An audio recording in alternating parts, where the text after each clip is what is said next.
Ricardo, voilà, Ricardo. Voilà, tu as le prénom des hein? Pour lui, il est peut-être même brésilien, on ne sait jamais. Ok, que Dieu te bénisse abondamment, nous sommes vraiment contents d'être avec vous. Bien-aimés, nous entrerons, dès aujourd'hui, on va entrer dans un programme que le Seigneur m'a mis à cœur. Il l'a mis à cœur. Vous savez, Dieu pour chacun d'entre nous a toujours eu un plan. Et comme je vous l'ai souvent dit, en ce qui concerne notre communauté, Dieu s'est souvent, en fait, comme on va dire, il s'est souvent étonné de ce que l'homme, ou plutôt ses enfants, ceux de son peuple, ne pouvaient pas lire les signes des temps. Alors, il s'est souvent étonné. Bien-aimés, nous sommes en fin d'année. Donc, la fin de l'année et le début de l'année sont des périodes cruciales où le monde des ténèbres, lorsqu'il n'est pas combattu, lui, il combat les familles, il combat les destinées, il combat les vies des gens. Amen. Amen. Combat. C'est pourquoi nous allons commencer une série d'études. Bien sûr, cette série d'études s'achèvera avec des temps d'annulation et de destruction des programmes, je dirais, des programmes contre le royaume des ténèbres. Ce thème, il s'intitule « La destruction des testaments diaboliques ». Répétons, la destruction des testaments. La destruction des testaments. Amen. Amen. On dira même la destruction des testaments du monde des ténèbres. Vous savez, comme je vous l'ai souvent dit, c'est vrai que ça fait 8 mois qu'on a pu être ensemble. Mais on se souvient toujours, vous devez toujours vous souvenir des choses que le Seigneur vous enseignait ou vous a toujours enseigné. Ce qui fait la richesse d'un homme, ce qui fait la richesse de quelqu'un, c'est le fait de savoir garder ce qui lui a été donné, ce qui lui a toujours été donné. Le temps ne doit pas être une occasion pour faire disparaître ce qui t'a été donné. Et nous allons parler de la destruction des testaments des ténèbres ou des testaments diaboliques. Et nous allons faire un travail spirituel parce que tout simplement, un moment, il faut dire stop à l'action des ténèbres. Amen. Stop aux sorciers. Nous sommes dans cette phase. Dans cette phase où il y a des morts qui ne s'expliquent pas.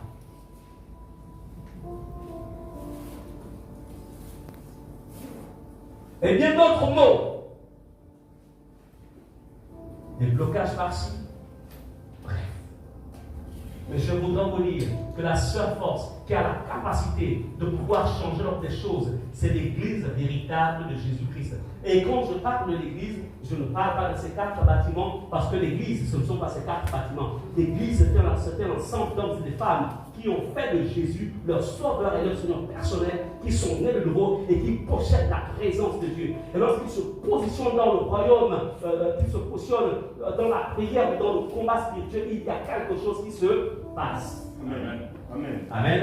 Amen. Bien-aimés,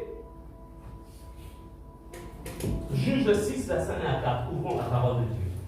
Bon, à partir de maintenant, ceux qui arrivent vont attendre en bas pour le deuxième culte, on ne peut plus, on ne peut vraiment plus recevoir. Amen. Voilà, c'est 30 personnes par salle, par culte, par service, donc on respecte le protocole. Juge 6, verset 1 à 4. Nous lisons la parole de Dieu. Les enfants d'Israël firent ce qui déplaît à l'Éternel. Et l'Éternel les livra entre les mains de Madian pendant 7 ans. La main de Madian fut puissante contre Israël. Pour échapper à Madian, les enfants d'Israël se réfugiaient dans les ravins des montagnes, dans les cavernes et sur les rochers fortifiés. Quand Israël avait sémé, je vois le gars personne qui n'a pas de bavette et qui est debout, mais il y a une place par là. Madian montait avec Amalek et les fils de l'Orient, et il marchait contre lui.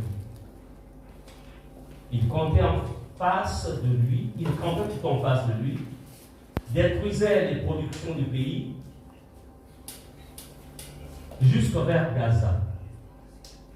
Il ne laissait en Israël ni vivre, ni brebis, ni bœufs, ni ânes. Amen. Nous avons ici dans cette histoire, dans le livre de Juges, chapitre 6, verset 1 à 4, nous sommes en train d'introduire en fait un thème sur la destruction des testaments du monde des ténèbres. Des testaments qui sont dressés, qui sont établis, qui sont écrits contre chacun d'entre vous, provenant du monde des ténèbres. On voit ici le peuple d'Israël. La Bible nous dit, ils furent livrés entre les mains de Madian à partir de quoi? À partir du péché ou de la vie de péché qu'ils pratiquaient.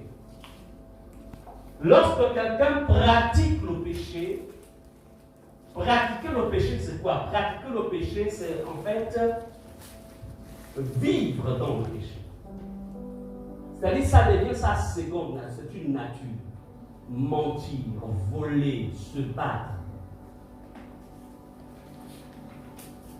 forniquer, avoir des rapports sexuels hors mariage, au nom du concubinage. Elle m'épousera ou je l'épouserai plus tard. On appelle ça la pratique du péché. Alors, la Bible nous dit, lorsque Dieu vit cela, dans le monde des ténèbres, Satan avait activé automatiquement un programme. Parce que le péché, en fait, permet à l'ennemi d'activer un programme. Et le programme ici, c'est plus lequel? La Bible dit, la main de Madian fut puissante contre Israël pour échapper à Madian. Moi, je pense que la distance que nous avons ne me permet pas de... Voilà. Maintenant, si je m'approche vers vous, je mettrai mon... Voilà. Alors, quand Israël avait sémé, Madian montait avec Amalek et les fils de l'Orient, et ils marchaient contre lui. Quand la personne entreprenait quelque chose, plantait, montait son affaire, Madian montait. Je voudrais vous dire ce matin pour ce qui vous concerne tous, ce qui nous concerne tous. Il y a des dossiers dans le monde invisible. Certains dossiers ont été déchirés par le Seigneur, d'autres ne l'ont pas encore été.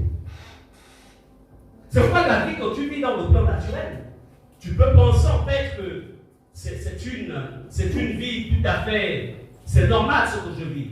Le monde normal n'existe pas dans la sphère invisible. Il y a toujours une cause à quelque chose. Si tu te mets à vivre tout en te disant que, tout en trouvant une raison naturelle, je suis dans la désolation de te dire que tu ne pourras pas vaincre l'ennemi. Ce n'est pas un testament. Un testament est un document écrit par lequel une personne dispose de la manière dont ses biens seront distribués après son décès. C'est ça le testament. Donc nous retenons un document écrit par lequel une personne dispose de la manière dont ses biens seront distribués. Dans le monde spirituel, il y a des documents écrits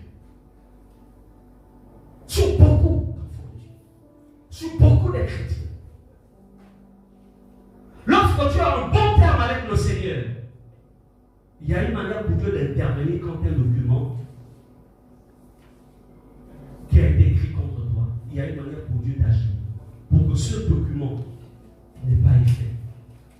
Mais si un travail n'a pas été fait, là, il y a autre chose qui se passe. Est-ce que vous comprenez cela?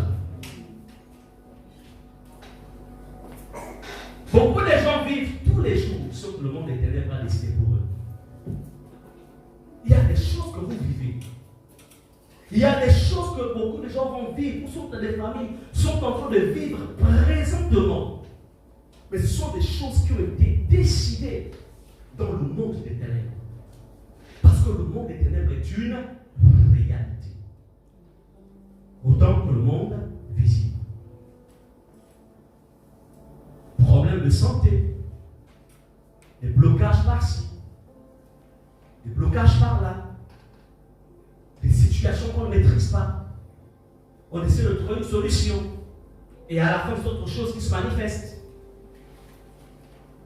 La question, quel est le testament qui a été écrit contre toi?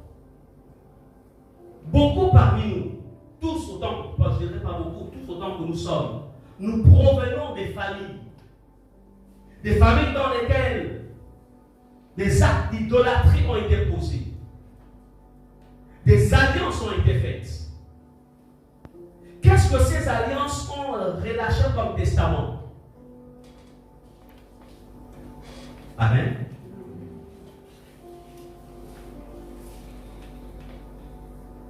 Il y a des situations négatives que vous vivez qui ne sont que la conséquence des testaments du diable, du testament du monde des ténèbres, des choses qui ont été décidées dans notre monde.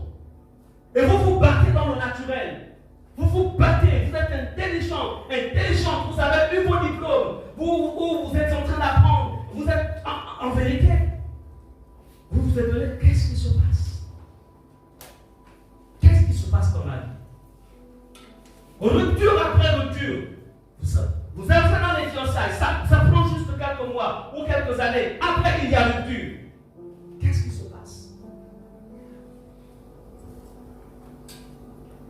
La destruction des testaments.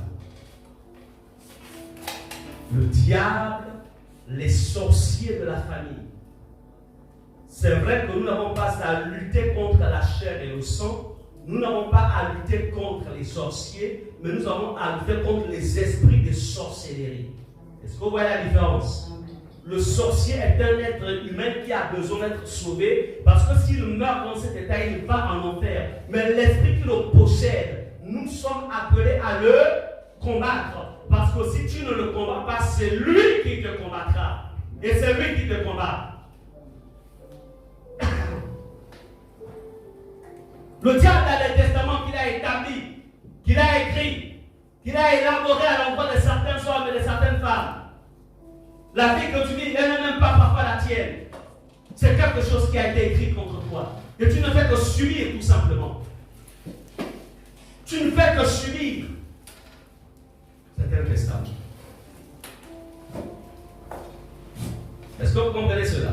Amen. Il y a des choses dans nos pays africains, quel que soit le chef d'État qui viendront au pouvoir, il y a des accords qui ont été signés à la veille des indépendances qui disent, ok, nous vous donnons l'indépendance, mais sur le plan économique, voilà comment ça va se passer la gestion de vos ressources minières. Voilà, tel pourcentage reviendra à votre pays et tel pourcentage reviendra à la métropole. Les personnes passent, le testament reste. Tu montes, tu descends, tu te bats, le testament est là. Tu ne peux pas respecter le testament, il y a autre chose qui va se passer. Sauf quand si la main de Dieu, depuis les cieux là-bas, vient pour intervenir. Mais sinon, c'est écrit. Ce n'est pas toi qui vas changer ça. Gère, contente-toi de ce qui a été écrit il y a 60 ans. Le reste là, ça ne change pas. Et dans le monde spirituel, il y a des choses pareilles. Il y a des testaments. Famille Manfoumbi, bon, c'est pas si la famille Manfoumbi, ici, je compte juste un nom comme ça. Famille Manfoumbi, voici ce qui avait été écrit depuis tes aïeux. Voici un testament. Les jeunes filles seront comme ça. Les jeunes hommes seront comme ça. Tous ceux qui seront issus de cette famille, de cette tribu, voici ce qui va se passer. Testament écrit. Et un testament qui est écrit, qui n'a jamais été déchiré. C'est pourquoi l'objet de ce travail consiste à quoi? À déchirer, à détruire les testaments. Tout testament sur ma vie, tout testament sur la vie, sur ma descendance, au nom puissant de Jésus, pendant ce moment, ce testament doit être déchiré. Est-ce qu'on est ensemble? Amen. 2021, il y a des choses qui ne proviennent pas forcément des hôtels. Il y a des choses qui ne proviennent pas des liens générationnels. Il y a des choses qui ne proviennent pas forcément en fait des malédictions familiales. Mais il y a des choses qui proviennent de quoi? Des testaments. C'est comme tu dis, et pourtant j'ai fait le travail au niveau des liens générationnels. Et pourtant j'ai fait le travail au niveau des hôtels. Et pourtant j'ai fait le travail à tel niveau. Mais pourquoi? Mais il y a un testament.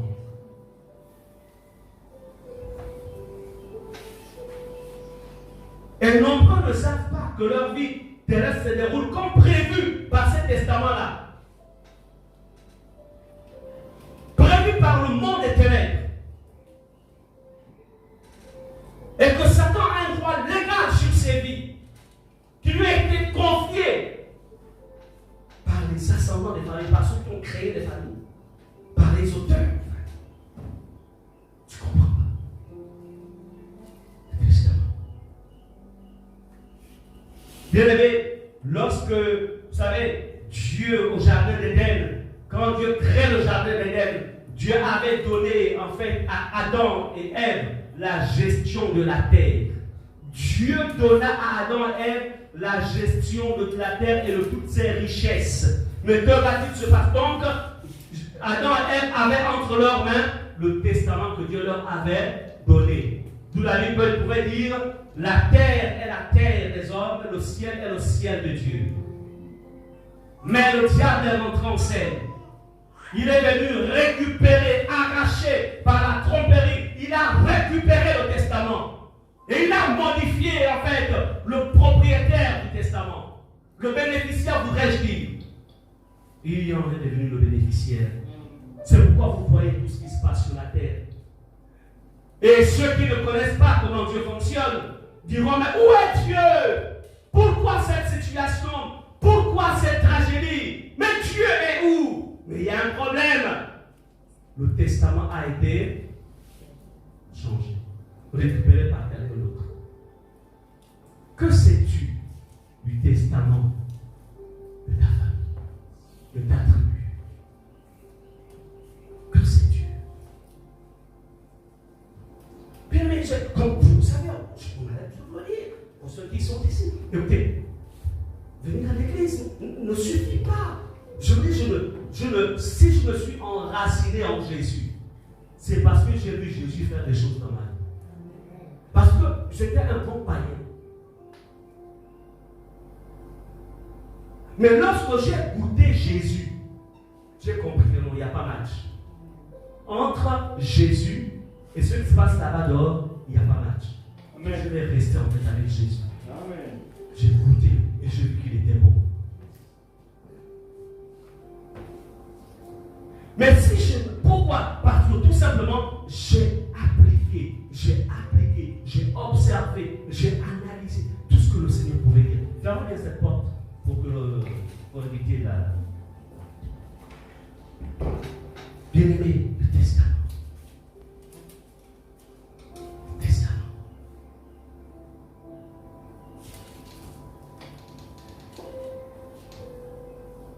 Et nous allons y travailler. Bien-aimé, le testament du diable et le plan qu'il a tracé ainsi qu'il prévoit faire pour détruire la vie de chaque être humain Il s'agit donc, ce sont des documents spirituels écrits. Dans le monde, je voudrais vous dire que le monde matériel que vous voyez, je vous l'ai souvent dit, et ne l'oubliez jamais, on n'a pas besoin d'avoir un troisième œil ou d'être un sorcier pour savoir qu'il y a un monde invisible et qu'il y a des choses qui se passent dans ce monde. J'ai besoin de la Bible parce que la Bible me dit que nous n'avons pas à lutter contre la chair et le sang, parce que la Bible, la Bible a tout ce qu'il me faut pour que je sache exactement qu'il y a un monde parallèle. Il y a des documents spirituels écrits contre vous. Ne vous leurrez pas. C'est pourquoi, au-delà du fait que tu as eu ton bac, tu es même allé jusqu'à l'université, mais tu te retrouves en train de faire chauffeur. Ce n'est pas mal de faire chauffeur. Mais la réalité, c'est que tu n'as pas eu le bac pour être un simple chauffeur. Qu'est-ce qui a été écrit contre moi et qui me bloque? Je ne veux pas ici dénigrer le fait de faire des petits métiers. Ce n'est pas ça mon objectif. Mais ce que je voudrais faire ici ressortir, c'est que la grandeur ou le niveau que Dieu avait prévu pour toi, en fait, au niveau de testament satanique, ça a été modifié. Amen. Modifié. Et tu dois récupérer. Amen. Tu dois découvrir ce qui a été. De la sixième, je dirais même du primaire jusqu'en classe de troisième, tu as toujours brillé. Mais quand tu arrives au second cycle, ça commence à se compliquer. Quel est le testament qui a été écrit? On prend pour avoir le bac, ça devient une mer à boire, alors que tu es un loving school, tu n'es pas un paresseux ni une paresseuse. Quel est le testament? Même les personnes à qui tu montres en classe sont devant toi et toi tu es resté derrière. Quel est le testament familial satanique qui a été écrit contre toi? En amour, les autres réussissent, mais toi ça ne marche pas. Qu'est-ce qui a été écrit dans ta famille?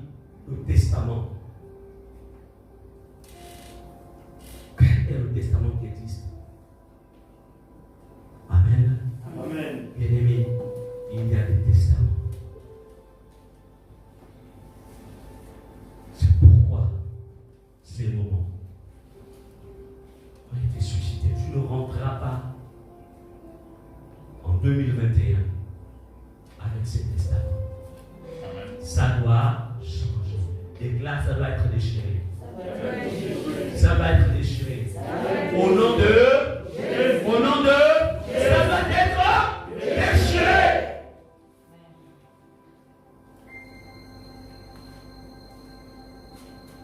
Et le diable a donné des ordres à ses démons. Il a donné des ordres aux sorciers qui sont dans nos familles. Il a donné des ordres aux esprits sataniques pour que ceux-ci exigent, ou je dirais exécutent ces programmes. Ils sont arrivés. Ils exécutent.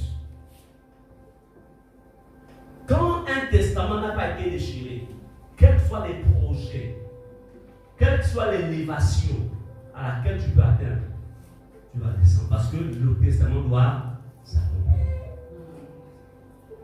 Colossiens 2, verset 14, écrit, lisons. Notons Colossiens 2, verset 14. La Bible déclare, il a effacé l'acte, je dirais le testament, dont les ordonnances nous condamnaient et qui subsistait contre nous. Et il l'a détruit en le clouant à la croix. Parce que dit le pasteur, le mot là, le testament s'écrit dans la Bible. Voici le testament. Chacun d'entre nous, il y avait un acte, il y avait un testament dans lequel Satan avait écrit des éléments. Il avait mis là-dedans. Il sera un drogué. Arrivé à un certain âge, il va devenir délinquant, il va plus obéir à ses parents, il va se croire grand, il va commencer à aller il va commencer à aller comme pour moi, il ira d'homme en homme, ou il ira de femme en femme. Au niveau de ses études, ça va descendre. Au niveau de son travail, même s'il essaie de monter, mais qu'on le veut à un moment, il doit redescendre. Le testament, l'acte dont les ordonnances sont condamnées, mais cette église le déclare, il l'a détruit. Amen. Donc un testament peut être détruit. Donc vous voyez, même Dieu a un livre de vie dans lequel il inscrit nos noms. Dieu a un livre de vie dans le monde spirituel. Et ça, on le voit dans Apocalypse 3, verset 5. Celui qui vaincra sera revêtu de vêtements blancs. Je n'effacerai point son nom du livre de vie, et je confesserai son nom devant mon Père et devant ses anges. Nous voyons ici la Bible qui dit que dans le ciel, il y a un livre dans lequel des noms sont inscrits, des destinées sont inscrites. Mais si Dieu, qui est le Créateur, il y a un livre dans lequel il y a nos noms, pour ceux qui sont nés de nouveau, pour ceux qui sont en Christ, ça voudra aussi dire que dans le monde des ténèbres, il y a un livre de condamnation. Et dans ce livre de condamnation, comment va-t-il se passer? Il y a des choses qui sont écrites à l'intérieur contre toi, contre ta descendance. Un jour, c'est l'homme de Dieu qui a été guide auprès du Seigneur. Il va en campagne, en fait. Il va en campagne dans une ville aux États-Unis. Et il y avait la femme, en fait, une chantre, la femme d'un de ses anciens, qui chantait très bien. Elle avait une voix que Dieu lui avait donnée, qui faisait descendre la présence de Dieu. Mais vous savez, le danger parfois avec l'exercice de certains dons. Alors, Dieu ouvre les yeux de Kenneth Hagin et Dieu voit sur l'épaule, en fait, de cette femme un démon en forme de singe qui était au niveau, en fait, de son épaule. Et ensuite, Jésus, Kenneth Hagin, qui avait le don des visions, et Dieu dit, Kenneth Hagin pose la question au Seigneur, mais pourquoi ne chasses-tu pas ce démon dans la vie de cette femme? Et Jésus dit, je ne peux pas le faire. Parce que si je le fais, je vais devenir illégal. Car j'ai donné le pouvoir à mon église de chasser les démons. Je ne peux pas le faire. C'est elle qui doit chasser cet esprit. Et laissez-moi vous dire qu'à la fin, cette femme, elle est partie de la dimension de chantre pour finir chanteuse dans des cabarets. Vous comprenez cela? Pourquoi? Parce que si toi, ce que tu ne chasses pas, ce que tu ne combats pas, ce que tu n'arrives pas, tu ne veux pas vaincre, ce n'est pas Jésus qui viendra le vaincre, parce que tout simplement, Jésus t'en a donné le pouvoir et l'autorité. C'est pourquoi, en vérité, je voudrais vous dire que votre plus grand ennemi, c'est qui? Votre plus grand ennemi, c'est l'ignorance. Parce que Satan va profiter de votre ignorance pour chercher à vous enterrer. Et vous penserez que c'est parce que vous n'avez pas été des bons chrétiens. Non! Tu as été, et tu es d'ailleurs une bonne chrétienne. Tu pries le matin, tu pries à midi, tu pries le soir. Mais ça n'empêche pas au diable, au démon en fait, de chercher en fait à t'atteindre. Pourquoi? Parce que tu n'exerces pas ton autorité. Mais comment exercer une autorité sans pourtant avoir connaissance en vérité de l'esprit qui me combat ou de la situation réelle de ma vie? Amen. Amen. La destruction des testaments. Bien-aimés, Satan a des actes dont les ordonnances nous condamnent. Mais ceux dont les ordonnances ont été déchirées sont ceux qui ont fait de Jésus leur sauveur et leur Seigneur personnel. Un testament satanique ne peut être déchiré que, si tu as fait de Jésus ton sauveur et ton Seigneur personnel, et que tu prennes autorité pour détruire ces testaments. Si tu ne détruis pas, le testament sera là. Pas parce que Dieu veut que ça demeure, mais parce que tu n'as pas en fait exercé l'autorité, tu n'as pas fait le travail qu'il faut contre ce testament. Et ce travail que nous ferons pendant tout ce temps. La destruction des testaments. 1 Jean 3, verset 8 à 9. La Bible dit, celui qui pêche est du diable, car le diable pêche dès le commencement. Le Fils de Dieu a apparu afin de détruire les œuvres du diable. Quiconque est né de Dieu ne pratique pas le péché, parce que la semence de Dieu demeure en lui. Et il ne peut pécher parce qu'il est né de Dieu. Bien aimé, ici, par ce passage, on peut voir que les testaments du diable agiront toujours contre les chrétiens qui pratiquent le péché. Si tu pratiques le péché, ne rentre pas d'abord dans le style au nom de Jésus, j'ai détruit, au nom de Jésus, j'avance. Ce n'est pas d'abord ça. Tu dois d'abord, dans un premier temps, abandonner le péché. Tu dois venir confesser ton péché sur le pasteur. Et dit, pasteur, j'ai péché, j'ai possédé l'acte. Ensuite, faire un travail d'abord de repentance réelle. Je ne parle pas de travail d'information. Il y a beaucoup d'enfants de Dieu qui passent leur temps à informer Dieu. Seigneur, j'ai menti. Seigneur, j'ai volé. Seigneur, je me suis enivré de vin. Seigneur, j'ai fait... Et après, ils repartent. On appelle ça, tu es allé informer Dieu. Mais Dieu n'a pas besoin d'information. Parce que Dieu est omniscient. Il sait tout. Il sait que tu l'as fait. Et que tu le fais encore. Donc, il est à la recherche d'un cœur contrit. C'est-à-dire un cœur brisé, un cœur qui regrette. Et qui tout de suite va se tourner va tourner le dos au péché. C'est ce qu'on appelle la repentance. Et beaucoup parmi vous, vous passez votre temps à donner des informations à Dieu. C'est pourquoi vos vies ne peuvent pas changer. Parce que tout simplement, vous ne regrettez pas. Vous ne pleurez pas, mais vous justifiez vos péchés. Je vais encore faire comment? C'est lui qui a commencé, c'est elle. Ah, je vais encore faire comment? Mais j'étais avec des amis, les amis m'ont tenté, je suis tombé dans la tentation. Je vais encore faire comment? Ok, continue à te justifier. Mais la réalité, c'est que les liens du testament, on continue à agir. Mais au nom de Jésus, ça doit changer. 2021, ça doit changer. Bien-aimés, je vais citer quelques éléments des testaments et le reste vous le ferez à la maison. Dans le testament du diable contre votre vie, tout est écrit dans les détails. Par exemple, tu obtiendras toujours de l'argent, mais tu ne feras rien de concret avec. C'est un testament. Comment comprendre qu'une femme ménagère, elle est payée à 60 000 francs, elle arrive à construire une maison, et quelqu'un qui était payé à 500 000 ou 300 000 va jusqu'à la retraite sans avoir construit une maison. Mais la réalité, c'est qu'en fait, lorsque tu vas la rencontrer, quand tu rencontres cette personne dans ces vieux jours, là, tu vas te dire, mon frère, là, je vois, j'ai fait les États-Unis, je suis allé en France, j'ai fait toute l'Afrique. Non, la vie que j'ai menée, non, c'est une vie. J'ai ma vie là. Et en temps, il dort au salon de son petit frère. Attends, vous pensez que la vie de l'homme était normale? Hein? C'est-à-dire que quand il arrive à 70 ans, il dort dans le salon de son petit frère. Donc, les petits neveux là, ils passent le temps à leur raconter les histoires quand il avait 30-35 ans.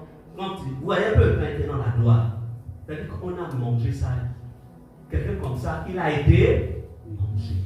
Parce que tu ne peux pas avoir fait autant de pays avec les perdièmes au moment où Gabon était Gabon. Et tu vas te mettre à raconter à tes petits-fils ou à tes neveux ce que tu as été. Et le soir, tu dors sur le canapé du salon de ton petit frère.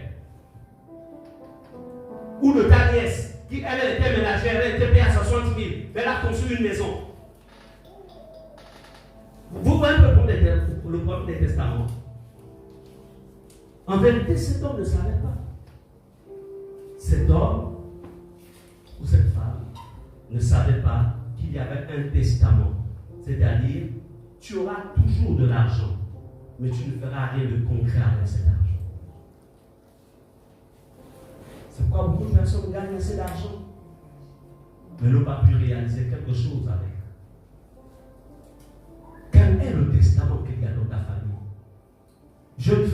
seulement ta mère. Jeune homme, regarde seulement ton père. Ou enfant, regardez seulement vos parents. Regardez comment ils sont en train de finir. C'est-à-dire que regarde seulement, ça doit te donner l'information. Même si tu dis avec la bouche, je ne serai jamais comme mon père, je ne serai jamais comme ma mère, tu dis que si tu n'as pas fait un travail, tu vas finir comme ça. Parce que certains testaments, ils ne font pas exprès, ou ils n'ont pas fait exprès. C'est un testament. C'est un testament.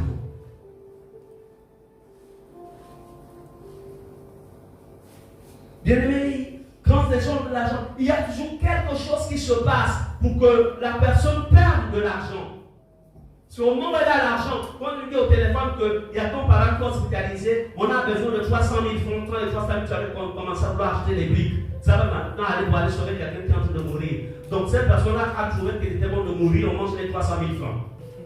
On ne peut pas attendre que j'achète d'abord mes briques, et puis on trouve un autre moyen pour pouvoir sauver la personne. Donc il fallait que j'ai d'abord mes 300 000. J'essaie un peu de présenter la chose en fait. Maintenant, on parle de compassion familiale, bon, on est jeune. Mais la réalité, c'est sur la base de la tontine que tu as les 300 000. Donc, il faut encore attendre l'année prochaine. Ou 6 mois après pour refaire la même tontine. Et quand la même tontine arrive, tu obtiens encore les autres 300 000, c'est l'enfant qui a le pas hospitalisé. Encore 300 000. Vous comprenez cela? On appelle ça quoi? Le testament. C'est-à-dire qu'il y a des présences qui te surveillent, qui savent que là tu as quelque chose. Alors ils annoncent, elle vient d'avoir activé seulement le bouton. C'est pas ce que tu n'as pas détruit. Personne ne peut le détruire parce que tu es enfant de Dieu. Ce travail, il faut que tu le fasses. Engage tes parents dans ce travail. Engage ta famille parce que la Bible déclare: crois au Seigneur Jésus, tu seras sauvé, toi et toute ta famille. Nous refusons au nom de Jésus que les testaments sorcellaires, les testaments diaboliques puissent traverser 2021. Ça s'arrête en 2020 au nom puissant de Jésus. Amen. D'autres types de testaments, ça c'est envers les jeunes femmes. Tu seras dragué par plusieurs hommes. D'autres arriveront même à vivre en concubinage avec toi. Tu feras même des enfants avec des hommes. Mais aucun ne voudra t'épouser. Aucun. Tu es victime des testaments du monde des ténèbres. Tu es victime. Tu es belle. Tu as tout ce qu'il faut. Sur le plan social, tu as réussi. Tu es allé loin. Mais à chaque fois que tu essayes de rendre quelque chose, de faire qu'elle devienne sérieuse, c'est là que l'on trouve le moyen de partir. De poser un acte qui t'énerve. Et puis, séparation. C'est un testament. Il y a d'autres qui vont même juste dans le mariage.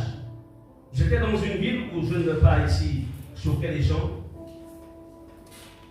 où j'avais travaillé. On me disait que les femmes de cette ville ne se marient pas. Comme vous dites, c'est-à-dire elles vont en mariage, mais après elles reviennent encore dans la maison familiale. Elle peut passer 20 ans, mais elle va toujours revenir. Elles vont revenir. Testament. On nous a aussi des hommes qui ne peuvent pas rester avec une seule femme. Testament. Elle est mariée, mais il trouve toujours un moyen d'avoir un autre bureau dehors. Testament. Vous comprenez cela? Quels sont les testaments qui sont dans vos familles et qui ont commencé à agir?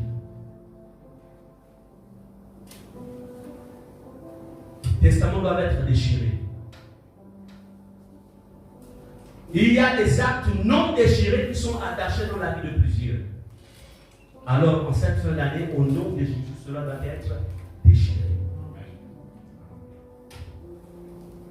Bien aimé, il y a même certains testaments, c'est-à-dire que tu te crois enfant de Dieu. C'est-à-dire que dans ta tête, tu dis que tu es enfant de Dieu. C'est-à-dire que tu confesses que tu es converti. Non, moi j'ai accepté Jésus en telle année, Mais quand tu vois la vie de la personne, tu vois les actes. Attends, et quand tu viens lire la Bible, tu dis, est-ce qu'il y a conformité là? Le Testament. Et ce qui fait qu'aujourd'hui, malheureusement, dans les églises, il y a ceux qui se croient enfants de Dieu mais ne le sont pas. Parce que leur vie démontre tout simplement c'est une vie de péché. Parce qu'un enfant de Dieu, la seule chose qui régit un enfant de Dieu, la seule chose qui régit un enfant de Dieu, qui régit la vie d'un enfant de Dieu, c'est ça. Oh, désolé. C'est ça. Si ta vie n'est pas régie par ça, tu n'es pas un enfant de Dieu. Si ta vie est régie par ce que l'ancien Serge me dit, je ne suis pas un enfant de Dieu. Il peut me dire tout ce qu'il peut me dire, mais lorsqu'il me le dit, à la maison, je vais vérifier dans la parole de Dieu, comme le faisaient les chrétiens de Béret. Les chrétiens de Béret avaient toujours coutume de vérifier si ce qui leur était enseigné, c'est qu'il y avait des grands prédicateurs à Béret, mais ils n'étaient pas obnubilés, impressionnés par ce que le prédicateur pouvait dire sur l'estrade. Mais ils allaient d'abord, quand ils allaient à la maison, ils allaient réécouter, ils vérifiaient. Ils vérifiaient si ce que le Dagmon m'a dit, est-ce que ce papa m'a dit, est-ce que c'est conforme à la Bible? Mais quand cela n'est pas conforme, il dit, ok, j'aime bien Dagmon, mais vraiment là, je ne peux pas te suivre dans ce que tu me dis parce que cela n'est pas dans la Bible. Mais lorsqu'on est sous un testament de rétrogradation, quel que soit le niveau que tu as atteint, le testament qui te fait rétrograder, c'est écrit, tu pourras monter, mais il y a un niveau que tu ne pourras pas traverser. Et quand ce testament est activé, alors le testament vient parler contre toi et dit, hey, tu veux monter ou redescendre? Redescends dans la colère. Redescends dans le compromis. Redescends dans le mensonge. Redescends dans le vin. Redescends dans l'adultère. Redescends. Le testament est écrit, redescends. Vous blaguez le diable. Vous pensez que c'est facile de monter dans le ciel? Moi qui vous prêche, je n'ai jamais vu le ciel. Ce n'est que par la foi. Mais il y a quelqu'un qui a vu le ciel et qui a vécu au ciel. Vous savez qui? C'est qui? Le diable. Il a vécu avec Dieu. Il connaît les merveilles du ciel. Il sait. Et je puis vous dire une chose. Il s'est juré que l'homme qui a été fait de la terre, en qui le Créateur a mis son esprit, ne rentrera pas dans cette place-là. Il s'est juré. Mais toi aussi tu dois jurer et dire, Satan, l'enfer n'a pas été fait pour moi. C'est le ciel qui a été fait pour moi. Et dans cette affaire, il n'y a pas d'épouse. Oh, j'aime bien ma femme, je l'aime bien, cette heureuse femme qui m'a aimé depuis ma jeunesse, elle est tombée amoureuse de moi. Elle m'a jamais résisté. Bon, chacun son témoignage. Bon, quand j'étais encore mignon là, dans la grand-mère, je suis en train de toujours. Mais dans la terre du ciel là, Jésus dit seulement que entre toi et ta femme, qui va venir, Seigneur, laisse-moi d'abord rentrer, on va réfléchir. Laisse-la sur la terre. Parce que le salut est personnel. Elle fera aussi la même chose. Jésus dit, attends, entre toi et ton mari, qui rentre d'abord. Elle dira, Seigneur, laisse-moi d'abord rentrer. Et après là, je vais réfléchir sur le cas de mon mari. C'est personnel. Amen. Amen. Même ma propre maman qui m'a engendré, qui m'a fait sortir. Je dis, bon, Seigneur, entre maman et moi, laisse-moi d'abord rentrer. Son cas là, on va voir ça après. Elle aussi, elle fera la même chose. Bon, c'est vrai, j'ai porté mon fils, je l'aime bien, je l'ai envoyé à l'école, c'est bien. Je l'ai nourri, quand il était enfant, c'est bien. Mais là, la boule aussi est là, laisse-moi d'abord rentrer le frère. Et puis là-bas, on va réfléchir. Vous comprenez? Amen. Le salut est personnel. Il n'y a pas de sentimentalisme dans l'histoire du salut. Ne rate pas ton salut, ni pour ta femme, ni pour ton mari, ni pour tes frères, ni pour ta mère, ni pour ton père. Il ne faut pas rater l'histoire. Est-ce que vous comprenez cela? Amen. Ça, je vous dis, même pas pour ton pasteur. Si nous commençons à prendre des voies qui ne sont pas conformes à Dieu, tel que vous prenez la Bible, ce n'est pas écrit dans la Bible. Tu dis, ah, je vais d'abord aller voir le pasteur. Vous venez nous rencontrer, pasteur. Tu nous as enseigné que pour chasser les démons, on doit jeter le sel sous le lit. Mais c'est écrit dans la parole. Je te dis, non, tu sais, ancien Serge, il y a des révélations qui ne s'obtiennent que sur la montagne. Tu sais que ce n'est pas écrit dans la Bible. Ça, c'est la haute dimension de la révélation. Tu dis, ah, pasteur, mais Jésus n'a pas dit ça. Oui, mais Jésus n'a pas dit. Tu dis bien que ce que Jésus a fait, aucun livre sur la terre n'aurait pu le contenir. C'est pourquoi c'est pas écrit dans la Bible. Ça, les gens n'ont pas bien. Et l'ancien, c'est. Ah, mais j'ai connu quand même mon pasteur, il n'était pas comme ça. Donc, comme quelque chose qui va pas. Vous comprenez? Et l'ancien, c'est pas comme ça. Oh là, ça d'ailleurs, il ramène l'esprit de ton pasteur. Mon pasteur, il n'était pas comme ça quand il a commencé. Il ne va pas aller voir ta copine. Ah, mon pasteur est en train de jeter. Non, il ne va pas faire ça parce qu'il aime tellement. Il a le fardeau. Il sait que si le pasteur a des soucis, c'est plusieurs qui vont avoir des soucis. Donc, il en fait un sujet d'intercession. Amen. Et si ça persiste, bon, il y en a des mots, pasteur. En fait, j'ai prié pour vous. Mais je constate que vous persistez dans l'erreur. Je suis honnête de vous dire que je change de communauté. Parce que je vais aller au ciel. Amen. Amen. Il aura tout fait à son niveau pour chercher à sauver son pasteur. Mais maintenant, le pasteur n'a pas voulu changer. Et je vous dis, ici à Ifata, nous ne vous retenons pas. Si jamais un jour, mais là, c'est n'arrivera. J'ai accepté Jésus, j'avais 21 ans. La force comme de la jeunesse. Aujourd'hui, j'ai grandi. Je deviens un papa. Ce n'est pas au moment où je suis devenu papa que je vais prendre les voies du Seigneur. Donc ça n'arrivera jamais. S'il fallait qu'il me garde, c'est quand j'avais 30 ans. Quand j'avais 40 ans. Mais ce n'est pas maintenant là qu'il peut me garder. Donc je vais rentrer au ciel. C'est Satan qui rend mon frère. Amen. Amen. Donc, je conclurai parce que c'est un message qui va se succéder. Je vous rappelle, nous sommes dans l'introduction d'un travail sur la destruction des testaments diaboliques. Donc, sachez ceci. Donc, 2 Corinthiens 2, verset 11, je vais conclure par ce passage. Il est écrit, afin de ne pas laisser à Satan l'avantage sur nous, car nous n'ignorons pas ses desseins. Ici, dessein signifie car nous n'ignorons pas en fait ses plans, ses programmes. Bien-aimés, quel est le programme? Tout au long de cette semaine, ce que je vous demande de faire, étudier vos familles, la vie de vos parents, ou même pas de vos grands-parents. Regardez le cycle de mort qu'il y a. Tout ça, il faut étudier. Regardez le cycle de pauvreté, le cycle de réussite. Les gens vont à l'école. Regarde, c'est-à-dire que tout ce qui te dérange, c'est-à-dire que quand tu es seul dans la chambre, quand tu réfléchis à ta famille, quand tu réfléchis à ta vie, et aux efforts que tu fournis, tu te rends compte que tu fournis plus d'efforts que tu ne récoltes. Amen. Note tout ça. Il faut noter. Parce que c'est sur ce qu'on va travailler. Amen. Amen.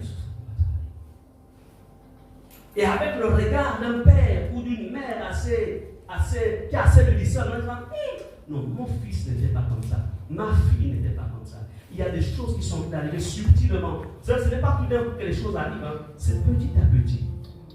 Amen. On va travailler sur ça. Levons-nous.